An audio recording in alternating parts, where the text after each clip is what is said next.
ಅಕ್ರಮವಾಗಿ ರಾಸುಗಳನ್ನು ಸಾಗಿಸುತ್ತಿದ್ದ ವಾಹನವನ್ನು ತಡೆದ ವಿಚಾರಕ್ಕೆ ಸಂಬಂಧಿಸಿದಂತೆ ಶ್ರೀರಂಗಪಟ್ಟಣ ಟೌನ್ ಪೊಲೀಸ್ ಠಾಣೆಯ ಮುಂಭಾಗದಲ್ಲಿ ಪೊಲೀಸರು ಮತ್ತು ಹಿಂದೂ ಪರ ಸಂಘಟನೆಯ ಕಾರ್ಯಕರ್ತರ ನಡುವೆ ತೀವ್ರ ಮಾತಿನ ಚಕಮಕಿ ನಡೆದು ಹೈಡ್ರಾಮಾ ಸೃಷ್ಟಿಯಾದ ಘಟನೆ ನಡೆದಿದೆ.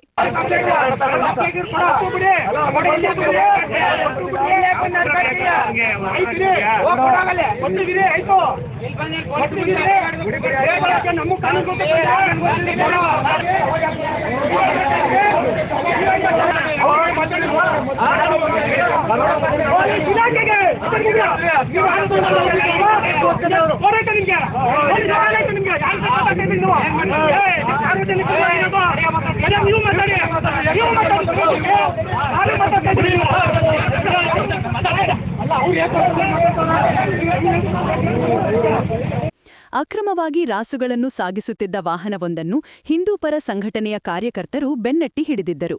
ಬಳಿಕ ಈ ವಾಹನವನ್ನು ಪೊಲೀಸರಿಗೆ ಒಪ್ಪಿಸಲು ಮುಂದಾದಾಗ ಪ್ರಕ್ರಿಯೆಯ ವಿಚಾರದಲ್ಲಿ ಪೊಲೀಸರು ಮತ್ತು ಕಾರ್ಯಕರ್ತರ ನಡುವೆ ಭಿನ್ನಾಭಿಪ್ರಾಯ ಉಂಟಾಯಿತು ಎನ್ನಲಾಗಿದೆ.